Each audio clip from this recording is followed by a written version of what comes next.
when one of these things happens. So I'll give you about 2 seconds for each one as the time comes. So here's the first one. You or a family member has a medical emergency. So something bad happens to you or family member, but you have to call someone right away. Who are you going to call? Now, don't pick 911. Obviously, that's the right answer. After dialing 911, you then would call who? That's the first one. Second one is this. You find out today that you have inherited $10 million, okay? With the stipulation that you have to decide what you're going to do with that money by the end of today. Who do you call to look for advice, okay? Third one, you have a huge fight with somebody that's close to you. So maybe it's your spouse or a sibling or a parent. You have a major fight, and you need a person to be an unbiased mediator that both of you would trust. Trustworthy, fair person. Who comes to mind? I hope that all of you had people come to mind in each one of those situations. If you don't, you might need to think, who would I go to when one of these things happens? Because you will have a major fight with somebody. You will have a medical emergency at some point. You will inherit $10 million. I don't know. I hope you do. So what I want to do now is invert this exercise on its head. Imagine you had to do the opposite. You had to take advice from the dumbest and least qualified person you know on every area of your life. So you are forced to take money advice from your friends that has 1,000 ideas about money and all of them are stupid. You have to listen to them. You have to take relationship advice from your friend who is an unmitigated dating disaster. Everything goes down in flames in a heap of horribleness and they're quarreling with everyone they know. You have to listen to them. Or lastly, you have to take medical advice from your relative who knows nothing about medical stuff but thinks they know everything. And you know because they tell you on Facebook every day, right? So some of you are just thinking, well, you've just described my family I'm going to see later in the week. But sometimes the way to know what the right thing to do is just requires you looking at what would a foolish person do, and you do the opposite. So sometimes that's all you have to do to figure out what wisdom is. I have a couple quotes along this line that I'd like to read to you. One of them is from Charlie Munger. Charlie's a billionaire. He's on the board of Berkshire Hathaway and Costco, super wealthy, well known to be a wise person. And this is a quote he says. He says, "Tell me where I am going to die, so I will never go there." Pretty smart. Extra piece of information, Charlie's 100 years old. So someone might have told him where he's going to die, and he just hasn't gone there yet. The quote I like even better, though, comes from the show, The Office. Dwight Schrute at one point says this. Someone one time told him, "Don't be an idiot." And this is what he says. "Whenever I'm about to do something, I think, would an idiot do that? And if they would, I do not do that thing." That's brilliant. I don't care who you are. I think that would work every time. So by looking at what a foolish person would do and juking the opposite direction, you might find yourself stumbling into wisdom. So here's what I want to do this morning. There's a passage we're going to read from the Apostle Paul. He explains to us the description of a kind of person that we don't want to be like. So all I'm going to ask you to consider is when we read about this type of person, are you like that person, or are you moving in the opposite direction, the way that you should? This is in the book of Philippians in chapter 3. Paul says this to the church in Philippi. He says, "As I have often told you before, and now tell you again with tears, many live as enemies of the cross of Christ. Their destiny is destruction. Their God is their stomach, and their glory is in their shame. Their mind is set on earthly things." So here's Paul's description here in Philippians chapter 3. There's a group of people who has their mind set on earthly things, and he tells us they are enemies to the cross of Christ. If you are here this morning, I'm going to step way out on a limb and assume that is not the category of person you want to be in. You don't want to be an enemy to the love and self-sacrifice and beauty that Jesus displayed on the cross. You want to be in line with him. So what does an enemy of the cross of Christ look like? Well, Paul tells us that their destiny is destruction, their mind is set on earthly things, but the line I want to focus on is what he says in the middle. He says their God is their stomach, their God is their belly, and their glory is in their shame. What does it mean to make a God out of your stomach? To make a God out of your belly? It's very simple. Basically, it would look like this. It means elevating your immediate desires, your immediate appetites over everything else. I want this thing, it's going to feel good, I'm just going to do it. I don't care what else happens. I'm just going to do whatever makes me feel good in the moment. That's what someone who makes a god out of their stomach might look like. And Paul tells us the result is that when someone does that, they're just chasing their appetites all the time. What ends up happening to them is that they start to glory in their shame, meaning they do shameful, wicked, horrible things, but they think that they're good. They are proud of the bad things that they do. Now, this works on an individual level, which is what we'll talk mostly about this morning. But I think you might come to realize that this is true on a society level as well. That when a society starts to be obsessed with chasing its own appetites, do whatever feels good to you, no one can tell you that the thing that you think is going to feel good for you is bad. Doesn't matter what anyone else says, just do it. What you end up with is moral and ethical confusion. Meaning, eventually, you find that they will start elevating things and saying that they're good when actually, in reality, they're wicked. They're destructive. They're harmful. And I don't think I have to convince you very much that this is the case. I mean, just look at the things that our culture, among other cultures as well, elevate as being good and virtuous that are actually wicked. I mean, take 10 minutes this year when the Grammys or the Oscars come on and watch the things that they elevate as being good and virtuous and worthwhile to pursue.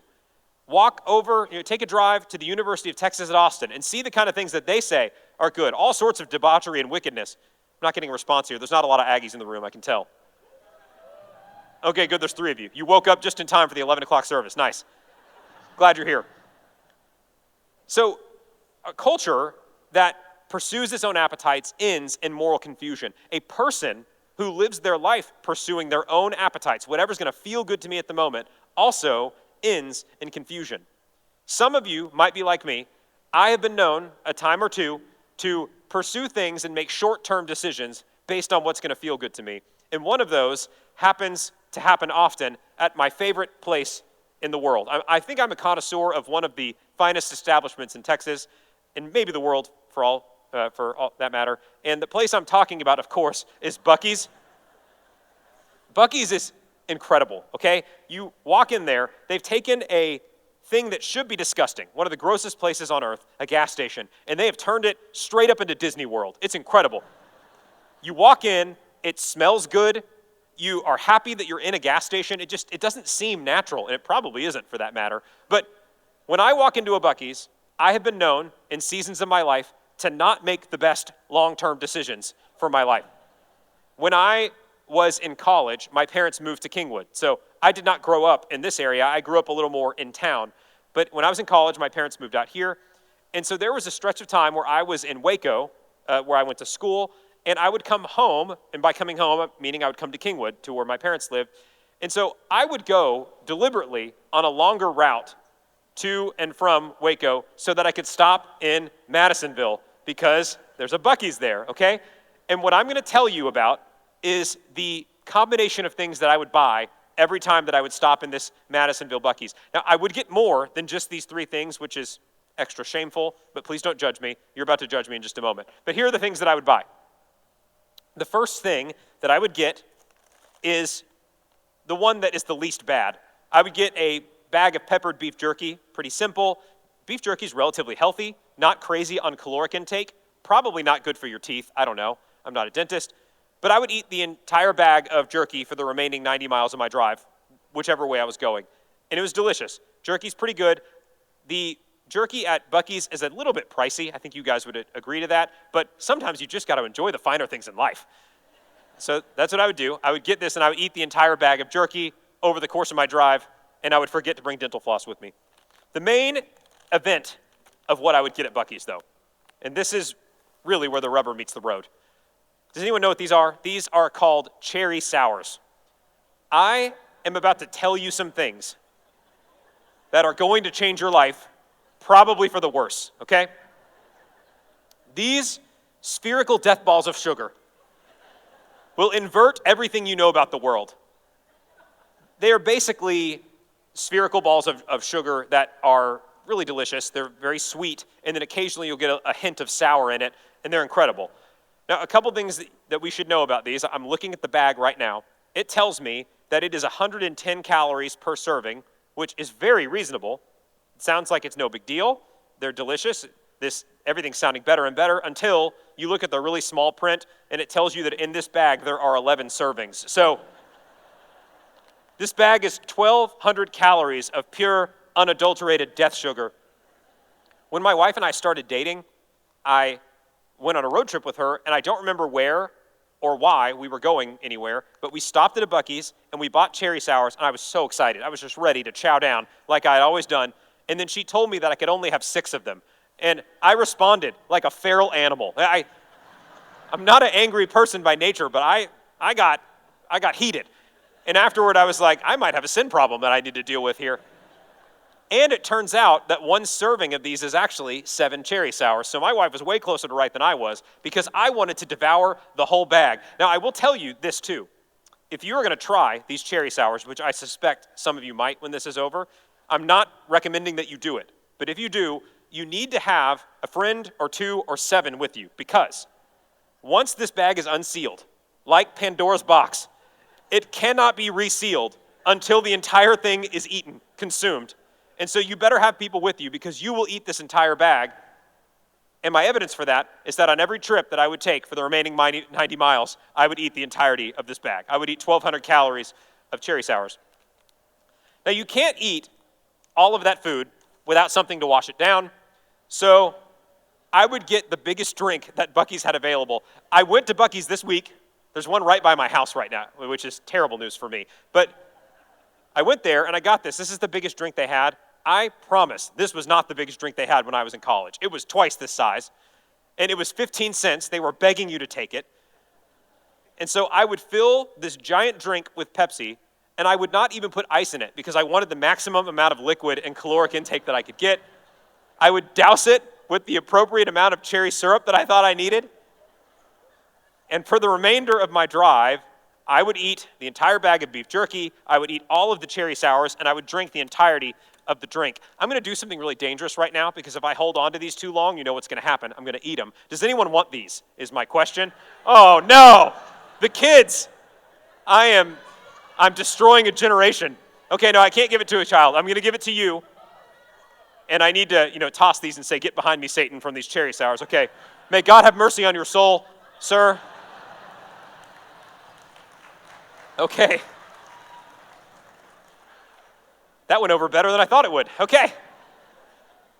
I think we can all agree that when I was making that trip each time and I was stopping and getting that food, I was not making a long-term decision for my life. I was making a short-term decision. I will tell you, however, that every time I would eat all that food, the remainder of the 90 miles of my drive were incredible. I mean, rolling down the highway, listening to Owl City and Michael McDonald, not a care in the world.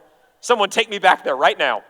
But whenever I got to where I was going, whether I was going to Kingwood or going to Waco, I would feel awful whenever I got where I was going. I felt great for a few minutes, and then I would feel awful afterward. I would eat that food, and I was not thinking about what it was going to do to my body. I wasn't thinking about what it was going to do to my cholesterol or my stomach or my heart or anything. I just was thinking, this feel good, I eat now. That's the direction that I was thinking. And that's a little picture, a pretty stupid picture, of what someone making a god out of their belly looks like. A person living their life going thing to thing, thinking, this is going to make me feel good, I'm just going to do it. And when we are living that way, there's usually one of 3 things that is appealing to you. You're either getting appealed to by pleasure, power, or pride. So pleasure would be, this is going to feel good, it's going to taste good, I'm going to enjoy it, I'm just going to do it, and it doesn't matter what else happens to me as a result. That would be making a god out of your stomach regarding pleasure. Power would be, I am going to amass as much influence as I can to exert over other people, and it doesn't matter what happens to other people in the process. Maybe it would look like you being at work and saying, I am going to climb the ladder, whatever it takes, whoever I have to undercut to get there. That might be making a god out of your belly with power. Pride would be saying, anything that's going to make me feel important or make other people think that I'm important, I'm going to pursue that. I'm going to talk about myself all the time. I'm going to make sure other people talk about me. I'm going to inflate my ego. That is making a god out of your stomach for pride. And any one of these 3 things, if pursued to their logical conclusion, the key about them is you will never be satisfied by any one of these 3 things. You will never be satisfied by pursuing pleasure. You'll never be satisfied by trying to amass power. You'll never be satisfied by inflating your ego and pursuing pride. I'll give you an example of how this is true. There was a Roman emperor near the time of Jesus and Paul. His name was Caligula, a pretty famous historical figure. He was a Roman emperor known for being completely debaucherous. I will not go into lots of details about him because it would be inappropriate for those of a tender age, but I will share a few things about him. One is that Caligula was self-absorbed and short-tempered. He thought the entire world revolved around him, and a lot of people agreed because he was the emperor, but he would fly off the handle the moment that anyone inconvenienced him. He was short-tempered. I'm sure none of you know anyone that's like that in your life. Self-absorbed, short-tempered. Next, he was sexually deviant. I will not go into details about this, but suffice it to say, whatever was going to feel good to him, he would pursue, and he encouraged other people to do the same. Whatever's going to feel good, just do it. Doesn't matter. It's just your body. You can do what you want. He also was cruel and arbitrary, meaning he would abuse his power on a whim just to show how powerful he was. Cruel and arbitrary. I'm sure none of you have ever had a boss that would do that to people, would do things that were unfair to people that worked for them just to show that they were powerful.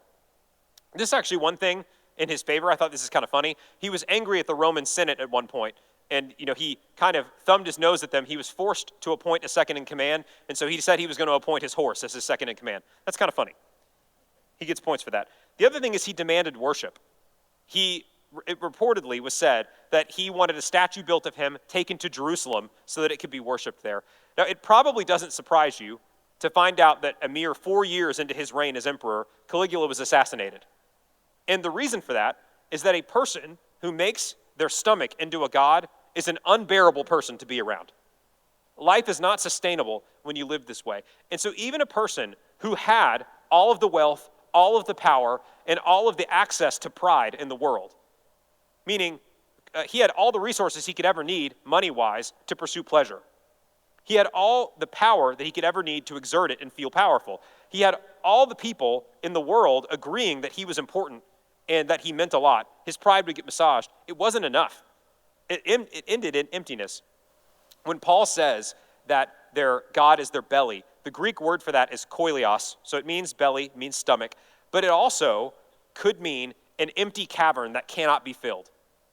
And that's the reality. If you are trying to pursue pleasure or power or pride to make your life worthwhile, it will never work. It will never be enough. You could be the wealthiest person in the world, the best looking, most powerful, most talented person in the world, and that will never, ever satisfy you. And the reason is we're designed for worship of something that's actually worthy of worship. And your pleasure and your power and yourself, you are just not worthy of worship. The only thing that is the Lord. Paul says this. He was dealing with a church in Corinth that had a similar worldview being taught to them, that you could do whatever you want with your body and it doesn't matter. And this is what he says to them. He says, I have the right to do anything, you say, but not everything is beneficial. I have the right to do anything, but I will not be mastered by anything. You say, food for the stomach and the stomach for food, and God will destroy them both. The body, however, is not meant for sexual immorality, but for the Lord, and the Lord for the body. By his power, God raised the Lord from the dead, and he will raise us also. What the Corinthians were hearing and starting to live by was this motto. My stomach was designed for food, so I'm going to put food in it. My body was made to experience sexual pleasure, so I'm just going to make sure that I experience it. It's just my body. It's going to go away in the future anyway. Who can tell me that I'm wrong to do what I want to do and what's going to feel good to me? And Paul says, of course, you have the right to do what you want, but that doesn't mean that it is right to do what you want. It doesn't mean that it's beneficial for you to do what you want. It might feel good in the short term, but the ultimate end to doing those sorts of things are destruction, pain, emptiness. He says, your body was not meant simply for food or simply for pleasure. Your body was made for the Lord. It was made to be a vessel for God to use to build his kingdom in the world. He also points ahead to the faraway future where he says that we are going to be raised in new bodies in the same way that Jesus was. Be looking to the future, not to what's going to feel good right here at this moment. He continues in verse 18 of 1 Corinthians 6. He says, flee from sexual immorality. All other sins a person commits are outside the body, but whoever sins sexually sins against their own body. Do you not know that your bodies are temples of the Holy Spirit who is in you, whom you have received from God? You are not your own. You were bought at a price. Therefore, honor God with your bodies. Our bodies, our lives, everything that the Lord has given to us is designed to honor him. A tool that we use in worship to lift him up and do what he calls us to do, not what we want to do. Your body was not designed for you to pursue pleasure. And the reality of that is, if you just try to pursue pleasure with your life, the result is emptiness. If you pursue with your body honoring the Lord and living the way he's called you to live, the result of that is a fruitful and faithful life. Back in Philippians, Paul says this, I hope that I've hammered home the point to you, that making a God out of your stomach doesn't work. It doesn't lead to any sort of goodness. It doesn't lead to a fulfilling life. So here's what Paul says. He says in Philippians 3, he lists out some of his credentials that could massage his ego or his pride, the things that he's accomplished in his life. And then he says this, but whatever were gains to me, I now consider loss for the sake of Christ. What is more, I consider everything a loss because of the surpassing worth of knowing Christ Jesus my Lord, for whose sake I have lost all things. I consider them garbage that I may gain Christ. Paul says the solution here is that we should learn to think in terms of this. Any pride or pleasure or power that we experience in life, there might be wrinkles of goodness in it, but we need to learn to consider that those things are worthless compared to knowing Jesus. That doesn't mean that we're not allowed to know pleasure. I still will eat a cherry sour occasionally, even though I'm glad I threw those away because I would have devoured the whole bag. Doesn't mean that we're not supposed to ever experience pleasure. It doesn't mean that we're not allowed to exert any sort of power or that we do things that are worthwhile in our life. But what he's saying is that what God has in store for us later, walking in obedience to him, is so much better than any kind of pleasure or pride that you can experience in life. That's hard to realize in the moment because when you see pleasure presented in front of you, it looks really good. When you get the ability to maybe have some power over other people, it feels really good in the moment. But it doesn't mean that that's what's actually best for you. What's actually best is what Paul says in those verses. It's knowing Jesus, walking with him, lifting him up as our object of worship, not your stomach, not your appetites, not the things that you think are going to feel good. Paul gives us a final word in verses 20 and 21. He says this, he says, your citizenship is not simply on earth with your body. He says this, but our citizenship is in heaven. And we eagerly await a Savior from there, the Lord, Jesus Christ, who, by the power that enables him to bring everything under his control, will transform our lowly bodies so that we will be like his glorious body. The truth is that in the moment we're living right now, our bodies are imperfect. They are experiencing decay. We have good desires that God has given us that have gotten twisted by our sinful nature. Paul is saying that in the future, our bodies will be resurrected, just like Jesus was after his death, crucifixion, and then resurrection. And those twisted desires that we have now will go away at that point. But what he is trying to direct us to is saying simply this. If you can stay away from that short-term desire to make a God out of your stomach, and you look to the faraway future of what God has called you to do and has for you now and in the age to come, what you're going to start to experience is your actual home, the place where you are actually a citizen, which is in God's kingdom. There were a series of stories that were very meaningful to me as a child, and maybe they were for some of you as well. I'm talking about the Chronicles of Narnia. C.S. Lewis wrote them. There's 7 of those books, and I read those starting at an early age, and those books are the reason that I, along with maybe some of you, every time I see a wardrobe, have to poke my head in to see if it will take me to a magical land of wonder and whimsy. So in these stories, there's a family, some kids, and they go through a wardrobe in the first book, and they experience this new world that they haven't experienced before, and it's called Narnia. And Narnia has all these people that live in it and different creatures and things, and so the books explore that. And Lewis was a believer, really a wonderful believer. I cannot recommend highly enough you reading these 7 books. But in the books, there is a character in it named Aslan who's clearly Jesus. The book is a direct allegory about Jesus. And so in the final book of the series, I don't mean to spoil things, but I'm going to, Narnia ends. The world ends, and the kids are there when it happens. And Lewis gives us an artistic approximation of what maybe it looks like when we start to experience what God has for us in the future. So the kids and some of their friends from Narnia go through this door, and they end up in an entirely new land that they've never seen before, with mountains higher than they've ever seen and waterfalls bigger than they've ever seen. And it's more beautiful than anything they've ever seen. And the kids and their friends start running, and they never get tired, and they're exploring this land, and it just gets bigger and bigger as they go. And they start to see some things where they say, well, I'm in this new place, but that looks kind of familiar to me. Why does it look familiar? And they keep going, and finally, one of the characters, a unicorn, I might add, says something very astute. He says this, I have come home at last. This is my real country. I belong here. This is the land I've been looking for all my life, though I never knew it till now. The reason why we love the old Narnia is that it sometimes looked a little bit like this. When you come to see what God has for us in the future, I think what we are going to find is that the best things that we've experienced in life, the truly good things, the reason that they're good is that they give us little glimmers of what God has prepared for us in the future. And the things that will go away when we're in the future are the base pleasures of life that so many of us waste so much of our time pursuing. Pleasure, things that will feel good for my body, things that are going to inflate my ego, things that are going to give me more money so that I can have more stuff. That stuff's not going to be there in the future that God has for us. And so my question is very simple. Are you living right now as though Jesus is really the Lord of your life? Or are you living as though your appetites are your God? Because we know where those two things end. If your appetites are your God, it ends in emptiness and it ends in destruction. If Jesus is your God, it ends in experiencing joy and pleasure and fulfillment, ways that we can't even imagine. Dr. Young, our senior pastor, will sometimes say this, and he'll say, if we really knew what heaven was like or what life in the age to come is like, we'd all be lining up on top of tall buildings right now to jump off, is what he often says. That's a crude way to say it, but God has things in store for us that we cannot even imagine. And the reason for that is that God knows what's best for us, not us. So my last question for you is really simple. Do you know where your home is? Do you know where your actual citizenship should be?